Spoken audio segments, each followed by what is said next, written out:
Smother it then. My old mum used to swear by thistledew. Smother it then. I remember an old boy saying to me, Bronx Bone's best way of telling. My old mum used to swear by thistledew. Smother it then. Ahoy, Jez here. Lovely day. Yep, just about to see it there if I crouch. Wind turbine. It's actually going a lot faster than that. It's just the recording looks like it's going really slow. Really love the wind turbine. I'm not sure if you can hear it, but it is very quiet. So that's also amazing. When it's actually blowing, blowing a hoolie, you can't actually hear it at all. The wind is louder than the wind turbine. But today is November 5th. We've just got over Storm Ciaran. We had the big gales Wednesday night, Thursday, something like that, and then Friday day off, then came back again on Saturday, but not as hard as it was Wednesday night, Thursday.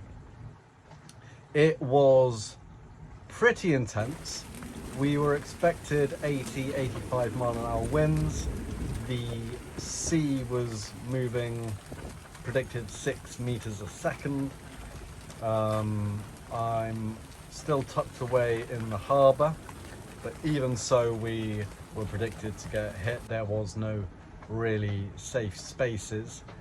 We weren't out in the 110 mile an hour winds that they got up to in the English Channel and Channel Islands, so that's good. I prepared by getting my spare anchor on the ready. I wanted to stow away my dinghy. Unfortunately, the padlock that is keeping the dinghy locked to the... Oh, hang on. Unfortunately, the padlock that is on the outboard keeping that attached to the dinghy has rusted and seized, so I couldn't actually get that detached from the dinghy. I have since treated it, WD-40, all that, and I'm in the middle of working it free. I don't particularly want to break the padlock just yet, but if I have to, I have to. Instead, my backup plan was chuck a load of seawater in the dinghy, keep it way down. I'd read somewhere, a forum, maybe a social media group, maybe. I'd read somewhere someone put up a video of their dinghy basically flying in the wind in massive winds with an outboard on. And someone responded by saying that there's a decent hack by putting some water in the dinghy, and it'll keep it way down a little bit more and keep it on the ocean, on the water. So that's what I did, and worked like a charm.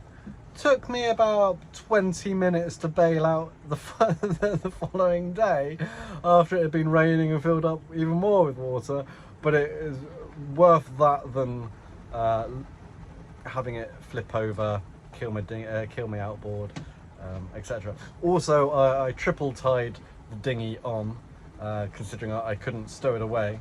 So triple tied on, 3 different points on the dinghy. So if one rope snapped or one thing broke from the dinghy, there were others that were keeping me on. So that was good too. The night was pretty rough. Not much sleep, as you can imagine. I had a friend call just before 9 o'clock, about 8:30. He was a little drunk. He was having a good night, so big ups to him, much love. But I wasn't really feeling the same vibes. The boat was being battered, the winds were nuts, and about 10 minutes after we finished our little call, my anchor bloody dragged, didn't it? My anchor alarm went off. I was like, no. Fortunately, by the time I got out of here, the anchor alarms, oh no, the anchor alarm didn't stop. I stopped the anchor alarm. By the time I got out of my companionway into the cockpit, the boat had, the anchor had gripped back in, dug back in, held fast. The boat wasn't going anywhere. I had moved 5-10 max meters. I'd already positioned myself well away from anybody, and also a whole load of boats that were just down there on anchor balls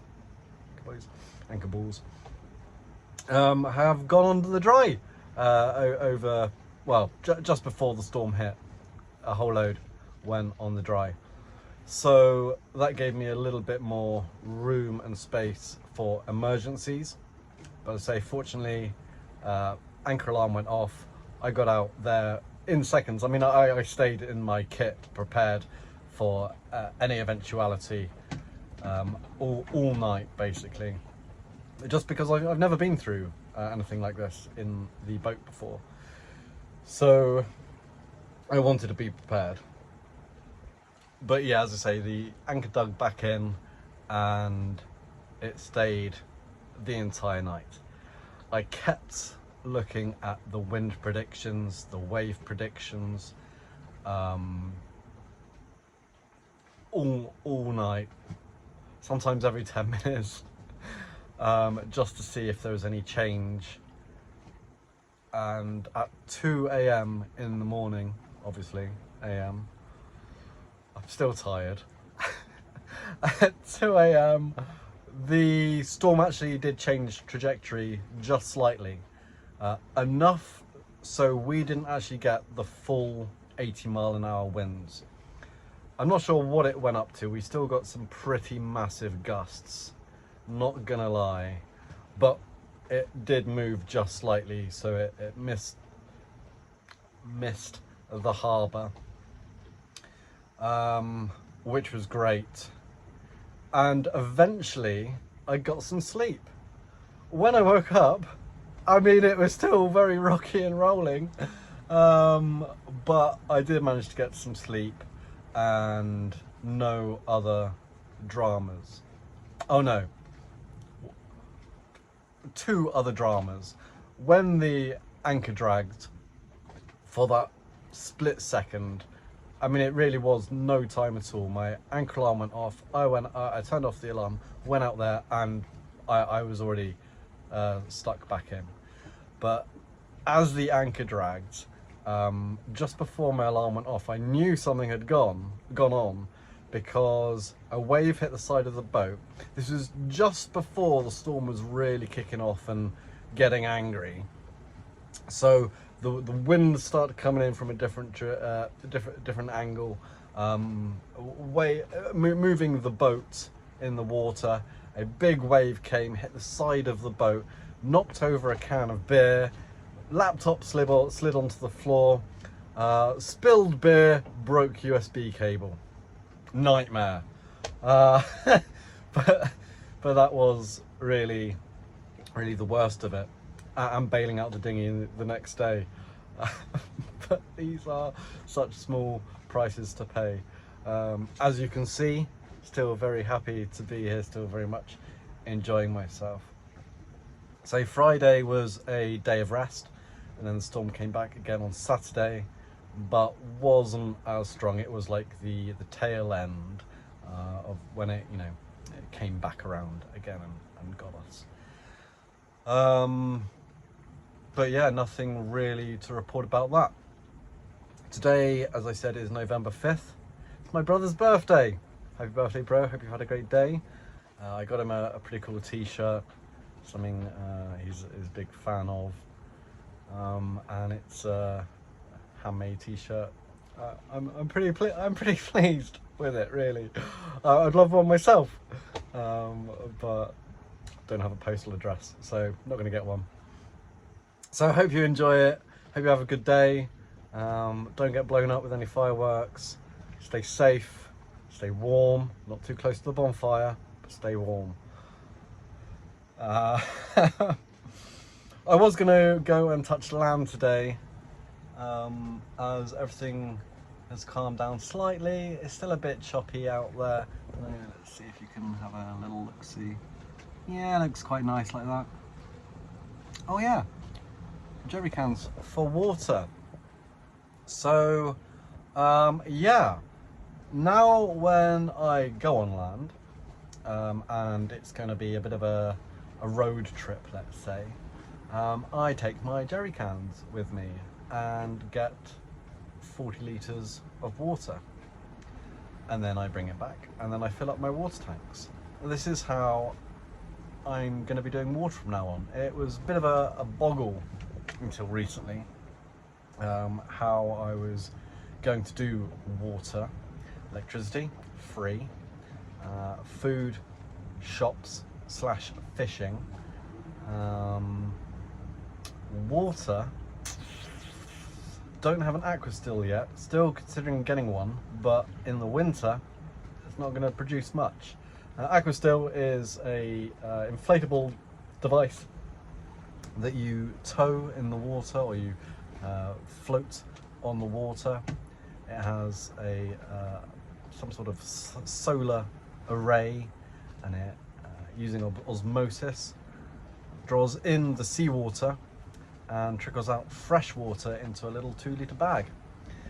The UK military have been using these for years, and in prime conditions, as I say, they can fill up a 2-litre bag with fresh water from seawater. So I think that's definitely something I will be getting, especially for the Caribbean. I think that's going to be prime. But meanwhile, winter been a bit of a head scratcher. So now I've actually got spare water, both water tanks full and spare water. So that's great. Another thing worth talking about is the heating. So I think in my last video I explained that I've got my electric gilet, which is pretty cool. I've not had to use it too much. I used it last night. I put my diesel heater on last night, warmed up the interior, and then I turned it off again. Later, early hours of the morning, it's pretty cold again. Still awake, pretty cold, wanting to fall asleep, and starting to get uncomfortable because I was just on the edge of, I'm a bit too cold. Turn on my heating again, and my battery alarm goes off. The diesel heater does suck up quite a lot of power, so I need to be wary of that. So my battery alarm went off, so I just turned off the heater and turned on the gilet, which was great. It was just what I needed, because I didn't need too much. I just wanted to get comfortable to fall asleep. So yeah, I just turned on the back heating element for maybe 20 minutes. Was roasty in 5 minutes, turn it off again, job done. The fan heaters that I bought, the little ceramic fan heaters that I showed in the last video, I've got 2 of them. I wired one up with a little switch so I can turn it on and off. It works great. I think I need to fit it into a box, some sort of container, because the heat element is on one side, the fan is on the other side, but the fan doesn't blow through the heat. So I'm thinking I need some sort of container, heat resistant, flame resistant container for safety. Place it in there so the fan blows into it, fills up the box, and then the air has to escape through the heat element, forcing hot air outwards. It does use quite a lot of power again, but when the wind turbine's blowing, it just doesn't matter. Also, a number of times, my wind turbine's really clever. It turns off. I expect they all do this. It's just the first time I've ever had a wind turbine, and I'm just really impressed with it. But when the batteries are full, it just turns off automatically. So the wind can keep blowing, but the blades will no longer turn. Or I mean, they sort of turn, but they won't produce any energy. There's no point because the batteries are full. So when that happens, my thought is I would like to turn on my little fan heaters to dump the excess electricity that's being produced out as heat. So yeah, that's my conclusion. Probably not suitable for everyone. Also considering getting more batteries. Don't have too much more room for more batteries, but I might have to make more room for more batteries. Yeah, that's something else I've been thinking about. So far so good. Now I know about how long I can keep my diesel heater on for. Also, the amount of diesel it uses is incredible. I've been checking the diesel most days after having my diesel heater on. I've probably put it on maybe 5 times now, for at least an hour at a time, because you know it doesn't take long for this place to get heated up, especially with my other doors closed for the other rooms. They also get heated up. This has also solved the damp issue in the main bedroom as well. I've sealed the doors closed. Now every time I turn the diesel heater on, it pumps a load of hot air in there, and because the doors are closed, it's just like a little sealed environment. So now it's moisture free, it stays nice and warm, everything in there is looking great. Very happy. Can't remember what I said just a minute ago that led on to that, but hey, never mind. What else?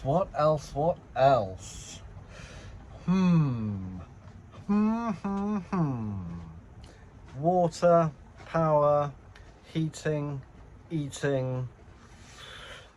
I don't know. Okay, I'll just leave it there. Look guys, I'm still obviously having a great time. It is definitely getting colder. The weather is definitely something to be concerned about and plan for accordingly, which I like to think I am doing. Obviously, every day is still a lesson. You know, as I've said, I've come into this with 0 experience of boating, boat life, sailing, etc. Living on water, living on the ocean. Done a small amount of narrow boating, but not really in my adult years. So I'm not even going to count that.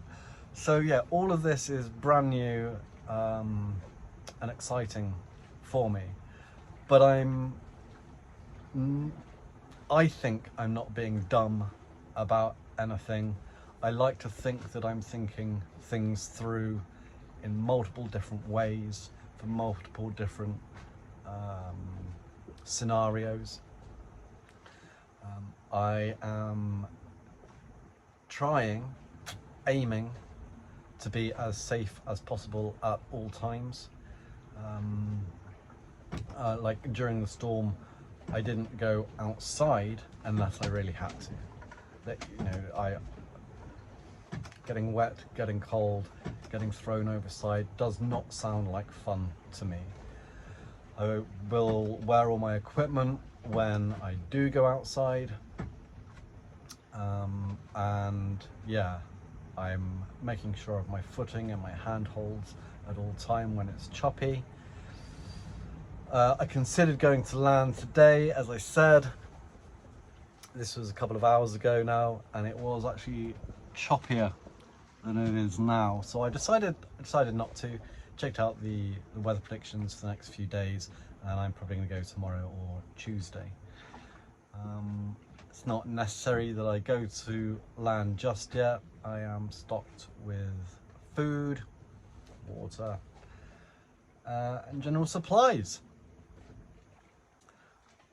I have been thinking about Scrubs a lot recently. I actually spoke to her the other day. I just sat in the dinghy and I missed her quite a lot. I just got a bit sad about that. But when I was speaking to her the other day, I was very happy and wish she was still here. Although the storm, maybe not so much. Alright guys, live, laugh, love, leave a comment, add a like, subscribe. Much love guys, take it easy, stay safe, ahoy.